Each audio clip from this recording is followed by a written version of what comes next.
Like you said, he's got 3 rings, right? And just to clarify, none of those rings are with Toronto, right? Was Fraser Minton going to have more points than Safkovsky this year? Fraser Minton sucks at hockey. This guy might not even be an NHLer, so we got to settle down on that one. Adelaide, no. Minus 160 on will they show her holding a drink in her hand. They are 2 points behind the St. Louis Blues in the wild card, and they are. Oh, the Blues are dog water. The Blues suck. The Blues are the worst of those 4 teams that I mentioned by a mile. And they're not a good hockey team. Care, like have some set of balls, have some response, have some pride for what the hell goes on the ice. It's so absurd. I'm looking forward to the parade, but that's going to be later in the year. I'd rather have so money in that than have Alber Soderblom. I would rather stack a bunch of garbage that I have in the corner of my room over here than have Alber Soderblom in that. He's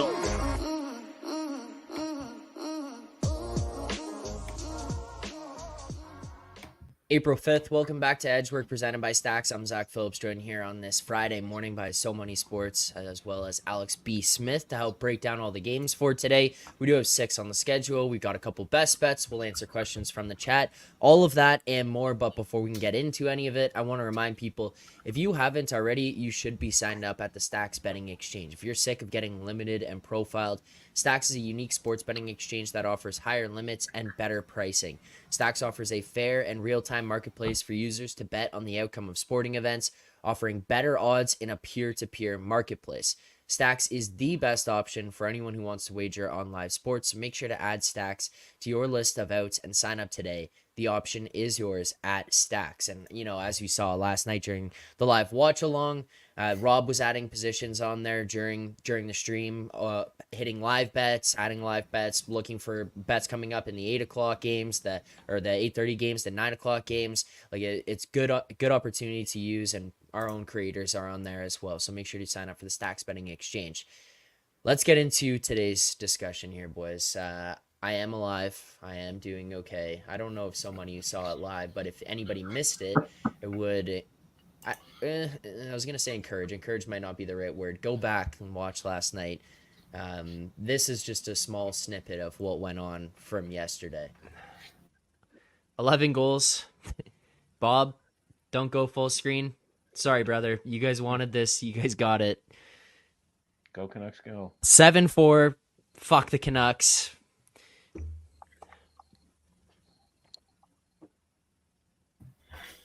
Oh, that's going to be a good one. That one's much better. Gross, man. That last one, egg number 11, 7-4 final.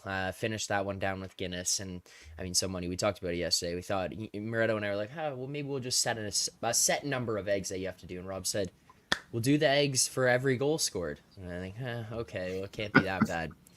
It was that bad. It was that bad. And this is that was your fault, so money, that I had to do that. That's paying back for the Canucks Leafs bet that I had lost earlier in the year. I mean, you bet against the Canucks, and now when you guys bet against the Canucks in the first round, you guys are gonna feel it as well. Fair. Well, I did make it through. Made it through, and I'm here today to help you guys break down the 6 NHL games we've got ahead of us. I mean, last night we go 1-2. We get it. We get the 1 win on the Penguins money line. We go to 321, 347, and 13 on the year. 684 bets. That's 1.4% ROI, up 9.9 units this year. So we keep it going here. We are still up on the season, and we've got plenty of time left to continue or turn it back and go back in the other direction. And we'll start hopefully here tonight in Detroit, where the Red Wings are hosting the New York Rangers. Detroit plus 126. You can find the Rangers minus 135 right now. Throws of 6 for the most part. You can see some 6.5s out there at the over at plus money. Alex, what's your approach to this game tonight, and do you got a bet for us here? Yeah, I do, and it's an interesting contest because obviously now we have this crazy 5-team logjam for the wild card spots now in the East, and Detroit's still alive in there with 82 points, tied with Washington, one back of the Islanders for that second and final spot. And they're taking on a Rangers team that had a great win the other night against their rivals, New Jersey. Of course, we saw all the fights that happened right off the face-off. End up seeing, Jacob Trouba, Condra Miller getting tossed. Kind of thought that might have been worrisome for them, but they still were able to hang on tight. Igor Shesterkin making big saves in the third period. That's a big emotional win. And for a team that's already in the playoffs, yes, they are still fighting for, possibly the President's Trophy and trying to clinch the division. But I think this is a much bigger game for Detroit. They need as many points as possible. And I think there could be a bit of an emotional letdown early for the Rangers coming off of a game like that. And that's a spot here where I think Detroit's a team worth backing right now. So I like Detroit here at a plus price. That's a plus 122. Shop around. I'm seeing some higher plus 126 at Pinnacle. So I think this is a worthy spot to back Detroit in a must-win game for them. Red Wings plus 126 that we'll grab there for them hosting the Rangers here tonight. And so, Moni, do you have any thoughts yourself on this game? Well, the interesting thing about Detroit is that it's no secret we like Red Wings unders, right? Moretto does, I do. A lot of my colleagues like the Red Wings unders. The thing about their games is that they're either good at suppressing their chances against, but they start playing end-to-end hockey, or they're not good at suppressing their chances against, and they can't generate anything. It always seems to be one thing or the other. In games where they do play low event hockey, somehow those games end up 6-3 anyways, right? So I'm going to stay away from the under, even though I'm showing a bit of an edge there. In terms of the side, I think it's fair. Rangers on the road. It's not like Detroit's been playing well, right? Like they did get the win. They did get the win against Tampa Bay, but it was a 4-2 game, and I didn't score that game 4-2, right? I thought that Detroit was fortunate to win that game at all, right? So there has been a dip in their play. Rangers after that game, I don't know. Maybe there's a letdown, maybe not. I'm not sure. But in terms of the pricing, I think it's fair in the market. Rangers should be priced around 135, 140. That's kind of where I have it as well. So unless if we see a drastic deviation from that, I'll be staying away from this one. I saw a question here in the chat, and Alex, I know you answered it there, but I don't know if you wanted to kind of elaborate on it. Mike was asking, do you care who's in goal for the Rangers tonight?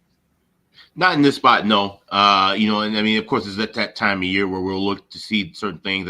Arizona's a team that's already said they're rotating their goalies the rest of the year, and we will obviously see that with some of these teams who've clinched. So it doesn't matter in this particular spot, but yeah, I would prefer to see quick, but I like Detroit either way in the spot, regardless of which goal is in there. I want to ask you guys, I made it the thumbnail of today's show, the picture of Matt Rempe, and just said the Rem stars like a joke. I was listening to some stuff yesterday, like last night as well after the show, just talking about the state of fighting in hockey and how common it feels like it's been this year relative to maybe say out of putting a time frame on it, like the last 3 to 4 years. And it's not just like how common it is, but how maybe it's not as much about how common it is, but more about how common it's publicized and how common it's talked about in the media and brought to be this positive thing now, where we went through that whole phase where it was like, get rid of fighting, get rid of fighting, get rid of fighting. And now all of a sudden we've kind of feels like we've turned the other direction where it's like, this is amazing. This is so fun to watch every single night. Alex, do you think Matt Rempe here was kind of the catalyst for turning around the way people have looked at fighting in hockey and the tough guy role and how important it is to a team? Yeah, absolutely. He's done what a lot of us have been advocating for years: make hockey violent again, and it's wonderful. I've thoroughly enjoyed watching him. Like I said, in the way that the crowd gets fired up, the way that his teammates get fired up. We saw everybody, even the guys that were in the penalty box banging with the other fights that took place after that melee at the beginning of the game. It's great for the sport. It's something that's been a tradition of the sport for a long time. It's been an enjoyable part of the sport, something I enjoyed as a kid watching the game. As much as I love the skill and the speed and the goaltending and all of the schematics of the game, but seeing just the raw physical violence as well, it was a drawing point for me becoming a fan, and it's the reason why I'm still a fan today. So I think it's fantastic for the game, and I know there's some people who say otherwise, but no one's leaving to go to the bathroom or crying when there's a fight going on. Everybody's standing up and cheering. That's for a reason. Yeah, and if there is anybody, it's a small percentage of people who are going to be very upset with that in the arena. But yeah, I mean, it's just been exciting. So many. Has this factored into your charts here yet? The energy levels that you've seen going on the ice. Um, no. So I've got kind of an opposite, not an opposite, but opposing viewpoint, right? So my problem with anything, right, is just that I have an issue when people don't own the real reason for something, right? So what I mean is that, so like Alex said, that like he enjoys the violence, he enjoys the fighting, so he's owning that, right? Like he's saying that he loves the fighting and he loves the violence. Perfectly fine. What I have a problem with is when people say, when people talk about fighting in hockey as if there's a functionality to it, right? As if in like today's NHL, it makes a difference with what is going on the ice because of the fight, right? So a fight is not going to change the outcome of a game, right? Maybe it could bring an energy level up, but you still have to play the whole game. You still have to score the goal, right? Um, Maybe the crowd gets into it. Those kind of things are really tough to quantify, right? But if we're saying that fighting in the game is okay because we like it and we want to watch it, then just own that. That's totally fine, right? But I don't think that in terms of the way the game is played now in today's NHL, that it's a necessary element of the game, right? If that makes sense, because like there's a big distinction there for me. Right. Okay, I can agree with that. I would say that the momentum shift of a fight that would take place in a game, say 2000, certainly wouldn't be the same momentum shift in 2024. Correct. But Right. there is some momentum shift, and you can see it. And it depends on it. Like I said, it's hard to quantify. It's something that you can kind of almost bake into if you have. And I do this with my rankings. I'm sure you have some kind of system with this too, so money, where you look at home ice advantage, right? Which of course that's not nearly as big as it is in sports like football or baseball or even basketball. But that's the way I kind of look at that. A building like Toronto, for example, which sounds like a mausoleum at times. If you have a fight go on in that place and Toronto's down 2-1, that crowd wakes up. Now the bench might wake up a little bit. And now we might see them get just a little bit more energy in there, a little more pep in their step. They're changing lines a little bit quicker, getting off the bench and getting on the ice quicker. And now all of a sudden they have those momentum shifts, those 2-on-1s, those 3-on-2s, and then all of a sudden now the game's tied. It's hard to quantify that, but you can kind of, look at if a team has a lot of fighters, and it's one of those kind of arenas where the crowd can maybe quiet down at times. They need something to kind of wake them up a little bit. That's really the only way you could kind of try to pinpoint fighting helping in a aspect of the game. Like for me, I would want to see if like we know that like the kind of quote unquote old school reasoning for fights is to like change the momentum of a game and to turn things around and like get your team into it, get the crowd into it, blah blah blah, right? Like we know all that, right? What I would want to see is like in this year, last year, if we have a fight for those reasons, right? Like I'm not talking about the New Jersey Rangers game because that was staged, right? And like that was for something that happened previously, right? Like I'm talking about like during the course of a game, your team is down 2-0, right? And you want to change the energy, right? So you're gonna go start a fight with someone, right? Like I want to see in those situations how often it is that it does happen, that your team does come back and tie the game, or your team does come back and win, right? So like those are the kind of things that like I would want to see measured. Now it's not necessarily because you fought that your team came back and won, right? Like I think that we need to distinguish between those things when we talk about fighting in the game. And I'm seeing the comments, and I agree with the comments, right? Like if a fight happens naturally between two guys that like have like a past, or like they like it's a big hit, the guy gets pissed, he turns around, like we've all been there, right? Like we've all played, we've all swung our sticks at guys, right? Like it's it's just the way it is, right? You get into it, like it gets emotional, right? So like if a fight happens because of that, right? If two guys are just like pissed at each other and like it gets competitive, though that kind of fighting I have zero problem with. Like absolutely zero, right? Yeah. I have a problem with like seeing that I'm gonna fight because my team is down 3-1 in the third period, and I think that my functionality is that I'm going to pick a fight so that my team can come back and tie it 3-3. That's where my issue is.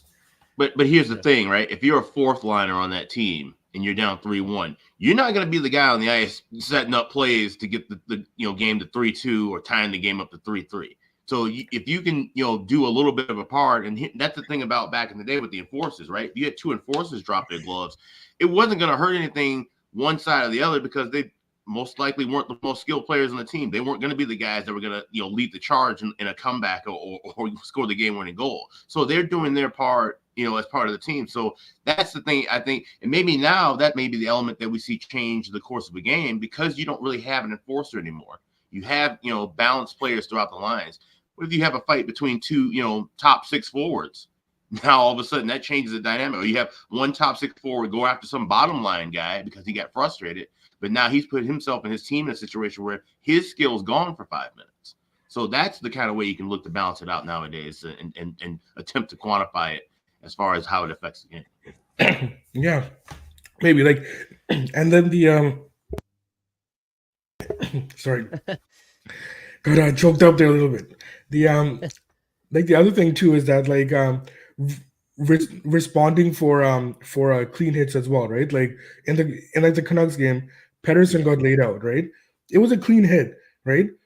JT Miller goes and responds, right? So like I'm sitting there watching and like, what if JT Miller breaks his finger there, right? Like, and like, why do we need to respond to a clean hit? Why not you go pick out one of the guys on their team and lay him out over center ice, right? Like, it's those kind of things that like, do you think that Pettersson won't get laid out again in the future just because you picked a fight with McBain or whoever it was, right? Like, no, it's that's not going to happen, right? So like, lay out one of their guys, and like that should be the response. Yeah, but see that's the thing though, and this is why you had enforcers back in the 80s, and this is why you really, in my opinion, you need to have one, especially if you have a high level player now. There are certain guys on certain teams you just simply cannot touch, and teams need to know that. You hit a Connor Bedard, you hit a Connor McDavid, you hit an Elias Pettersson, you hit certain guys, yeah, you got to pay for that. You have to answer that call. And I have no problem with that. Now, I don't think every clean hit should lead to a fight, but if you have any kind of a hit on a top tier player, somebody who really moves the needle, then yeah, one of the teammates should step up and say, no, you can't do that. Me and somebody else are now, we're going to settle this right now, drop our gloves, let you know you can't hit that guy. I have no problem with that. All right, let's finish it up there. We can have this discussion again, but we'll continue to get to some more games that we have. We've gone through one here, and we've got 5 left. A couple more bets that we got to break down and give out here on the show. I appreciate both opinions. I just thought it was interesting, and I think no matter what, at the end of the day, where we're at bare minimum right now is that it's bringing more eyes to hockey. It's being talked about on the Pat McAfee show in the morning, on different ESPN channels, on whatever else you guys have there in the States. It's on every single channel we've got here in Canada, whether it's radio, TV. If you wake up in the morning, it's the first thing that you see. Social media. And when you're all over social media, and like you think about that Rangers Devils game, and so Money, I know you said you don't like the stage fighting, and I'm not necessarily the biggest fan of it either, but we all knew it was coming, and you know what every person in the world had on. Correction. It's not that I don't like the stage fighting. Is that I don't like having excuses for that beyond that we like the violence. Right. Okay. Fair enough.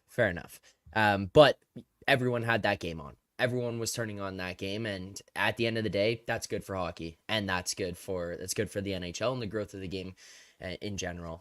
We'll see. Maybe this is just a short flame that goes off and brings some eyes and then dissipates. But for the time being, I think it's good.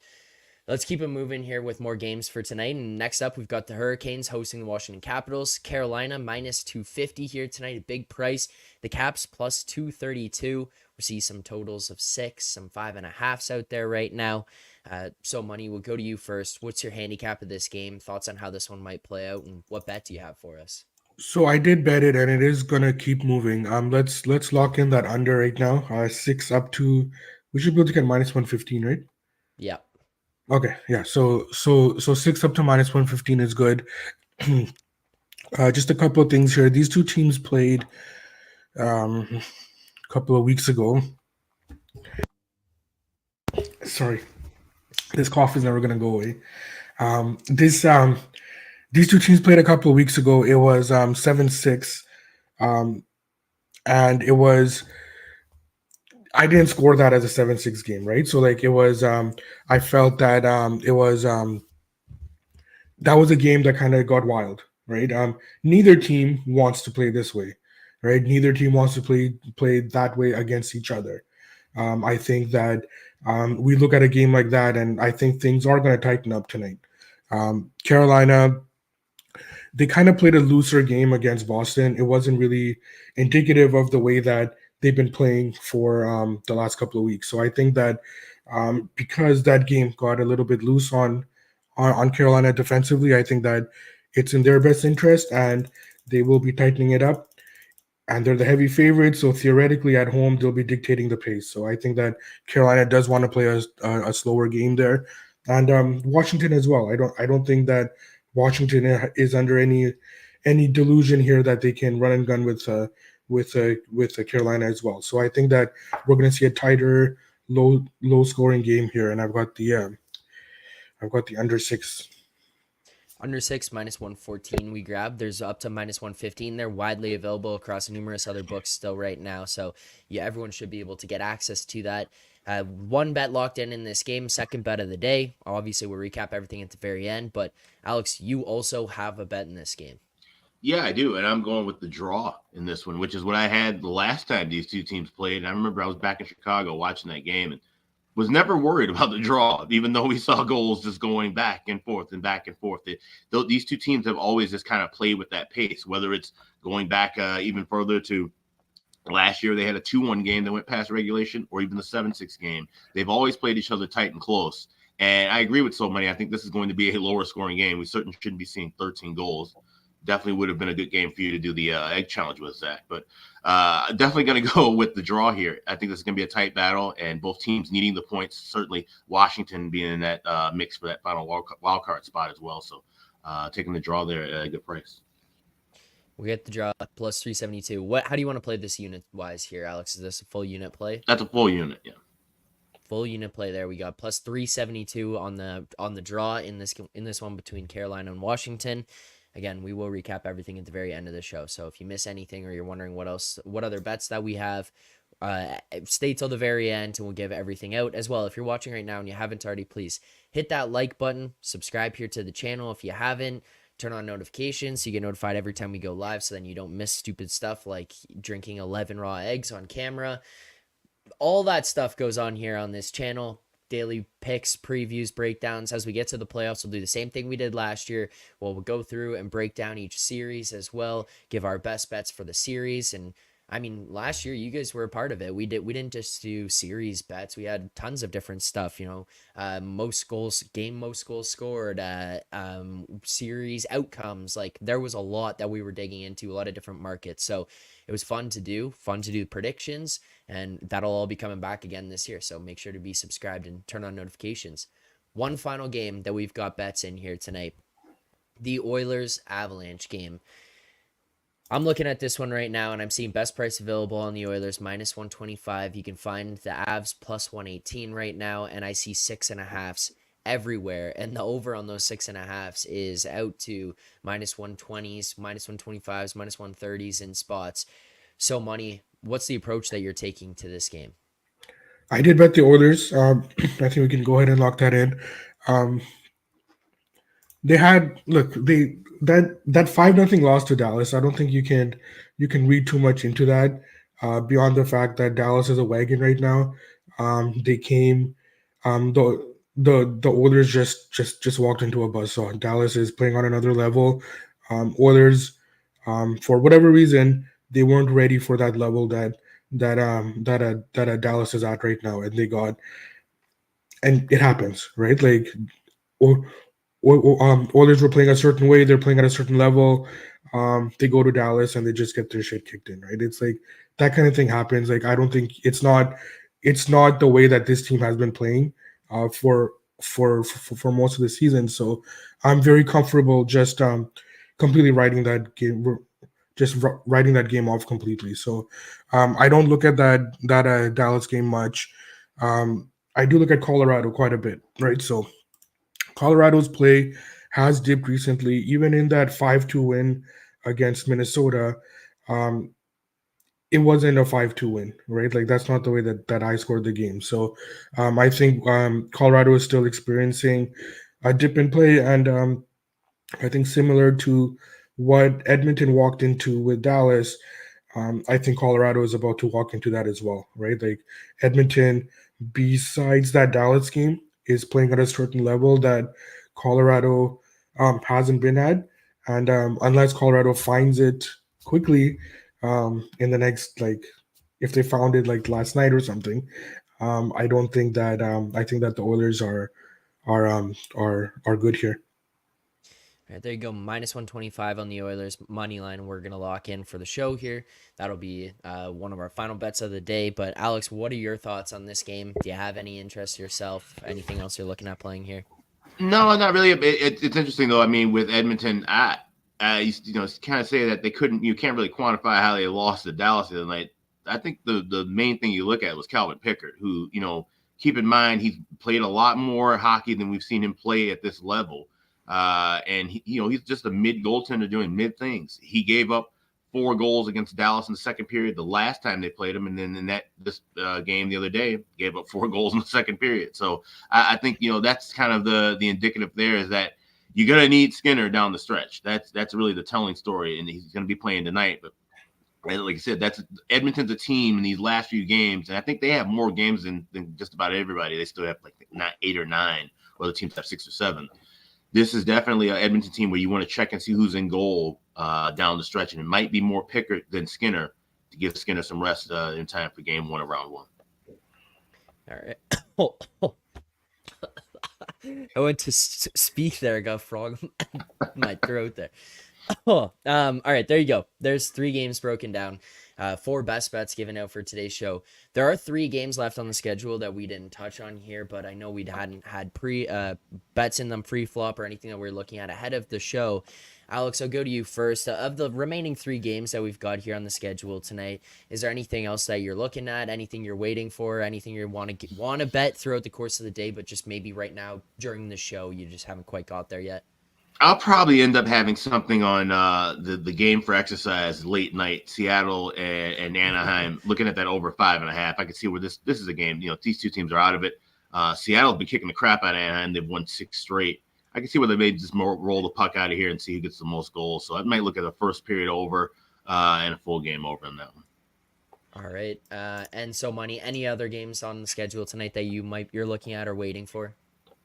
Not necessarily from a betting perspective, but just from kind of monitoring some futures I have, is the Philadelphia Buffalo game. There's a lot of narrative there with, like, the Flyers responding after Tortorella's comments or whatever, but I mean, they just stink right now, right? So if you I mean, if you value that in terms of that kind of narrative, like, then Philadelphia has value. But I think I'm I'm looking forward to watching that game, and I'll be cheering for the Sabres. There you go. That'll do it for today's show. The best bets that we've had for today, and just a little bit of fighting talk as well mixed in there. For everyone who's watching, if you did enjoy the show, please hit that like button, subscribe. Good viewership here on this Friday morning to help break down this 6-game slate. And as for our bets tonight, if you do want to see them yourself, you want to track everything, you want to just see the progress that we've made, whatever you want to do, you can head over to the BetStamp app, find it in Find Better section as Edgework HQ. But our picks for tonight, we've got 4 of them, all 4 full unit plays. We're going to start in Carolina, we've got the Washington Carolina regulation time draw plus 372 there. Then we are also going to take the under 6 minus 114 in that game. The Red Wings money line against the Rangers plus 126. And final bet, the Oilers money line minus 125 against the Avalanche. So those are our bets for tonight. We appreciate everyone who tuned in. Appreciate everyone who stopped by and watched last night's stream. If you haven't already, go back and watch it after. If you watched this one this morning, then you're good. You got your bets in. After, you can go back and watch last night, even if you just skip through and watch all the eggs. It was something, that to say the least. So Money, Alex, we appreciate you guys taking the time to do this as always. We'll see you guys back here on Monday morning. For everyone in the chat, you can find more picks from us on Twitter tomorrow morning at EdgeworkHQ. Full slate will be tweeted out, or all of our picks will be tweeted out. One pick from each creator from the Edgework show coming out around 12:30 tomorrow. So make sure to check that out. Thanks so much to everyone who tuned in and watched here today. We appreciate it. Enjoy the games tonight. Good luck in your bets.